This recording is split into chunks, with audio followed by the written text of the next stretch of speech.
You know, my mind was already made up to place a wager on Julianna Pena before the odds were released for this fight.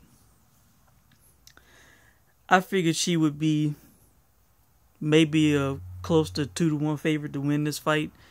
You know, maybe a little less. And to my surprise, during the prelims of the BJ Penn Yair Rodriguez fight, I got an email alert, which I ignored for about 10 minutes on my phone. And I got a text. And I finally checked my phone, checked my email, and I saw that odds had been released for the Julianna Pena Valentina Shevchenko fight. To my surprise, Julianna Pena opened up as a plus 130 underdog against Valentina Shevchenko. When I tell you that I rushed to my sports book to place a wager, that is an understatement. I could not get there fast enough. By the time I got there, within a little over 10 minutes, Julianna Pena had gone from a plus 130 to a plus 110, and I got on it immediately. As I do this video, she is a slight favorite on some books and most books, anywhere from a minus 125, a minus 115 to a minus 110. Okay, I see some places have it even. I see one place has it even. But look, Valentina Shevchenko is a world-class striker, no doubt about it. They don't just call this girl Bullet because she likes to shoot guns. This girl has fast hands and fast legs. Okay. I watched some film earlier this morning and a couple of days ago. Like I said, world-class striker. But when this girl is on her back, it's not pretty. When Amanda Nunes had her down on her back the first 2 rounds, it did not go well for Valentina. She did not have an answer. In the last half of the 3rd round against Sarah Kaufman put Valentina on her back. Valentina did not have an answer. It did not look good. Okay. I was surprised. Looking back at the Kaufman fight, I was surprised at how strong she is in the clinch. And with her takedowns, I was pleasantly surprised and impressed. In the Holly Holm fight, I believe in the 1st round, she has a pretty kind of massive takedown on Holly Holm. I mean, just picked her up and dropped her, you know. So I was impressed with that. But Julianna Pena is a different animal. Julianna Pena is not biting her tongue. She is not even trying to fool the public with what her intentions are. She is straight up saying what she's going to do.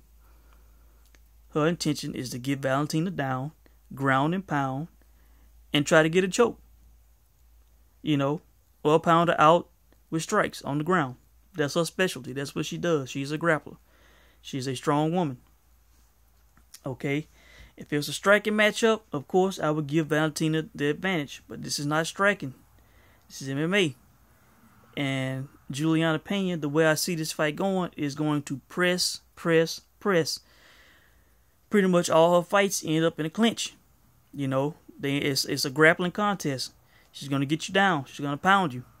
You know, Julianna is not going to be Ronda Rousey trying to, strike with elite world-class strikers. Not that she's afraid, but she's going to play to her strengths, which is what she should do. You know, and Valentina is a fighter, kind of almost like a standstill fighter. She stands right in front of you. I mean, she squares up. She's on her toes.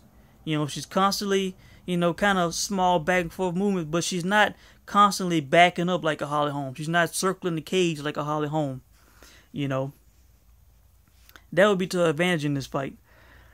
The only way I see her winning this fight is if she lands, a devastating, a hurtful, blow, that would drop Julianna, that would take her out, knock her out. Or she's gonna have to stick and move the whole fight. And I have not seen Valentina do that. I've not seen her, stick and move the whole fight on her back foot. She stands in front of you. She wants to counter you. She wants to land her shots, when she sees them. She uses her speed and her counters. That's her game. That's her specialty. And that's what she did against Holly Holm. And Holly did not adjust at all. She stood right in front of her the whole fight. Instead of going for a takedown or continuing to use her long legs, she tried to throw hands and she got picked apart. So that's the only way I see Valentina winning this fight. She's going to have to stick and move for 5 rounds successfully. Or like I said, land that hard blow that puts Julianna down. Julianna, I see, she's going to press. She is going to try to get close to Valentina, and she's going to try to get her down. And I see it being difficult for Valentina to keep her off for 5 rounds. So I got Pena in this fight. I think Pena's going to get Valentina down, and it's going to be nasty. It's going to get ugly. So, Valentina doesn't seem to be good on her back.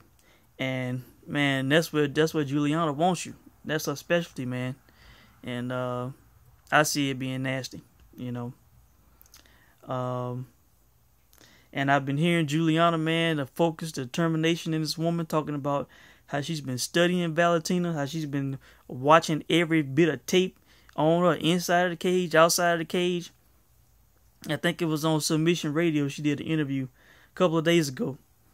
And she was saying how she was like stalking this woman. Like she was just learning everything she could about this woman, just thinking about her nonstop. And the guys asked her, like tell us some things about her that you learned. Man, this girl was naming off things she likes to eat, what she likes to do in her spare time. I mean, she was saying all kind of facts about this girl.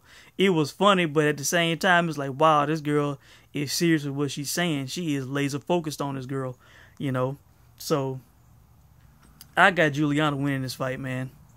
And the other fight I'm going to comment on, and I'm going to wager on this UFC on Fox 23 card, is the Andrei Arlovski Francis Ngannou fight. Look, man. Francis Ngannou, as of now, is almost a 4-1 favorite at the lowest. Some books have him higher than that, almost 5-1. Look, he's going to be the bigger man in the fight. He's the younger man in the fight. He has the longer reach by 6 inches in the fight. Arlovski's on like a 3-fight losing streak. Been knocked out twice by Overeem, and who else was he knocked out by? Stipe, and he was submitted by Josh Barnett. This guy Francis Ngannou, man, I call him the Black Hulk. That's my name for him, because this dude, he is jacked. Man, he is on a 1, 2, 3, 4, 5, 6, 7, 8-fight winning streak. His only loss being his second fight. 8-fight winning streak, and he finishes all of his wins. Okay? So, I'm just waiting for the props on this fight, to get better value.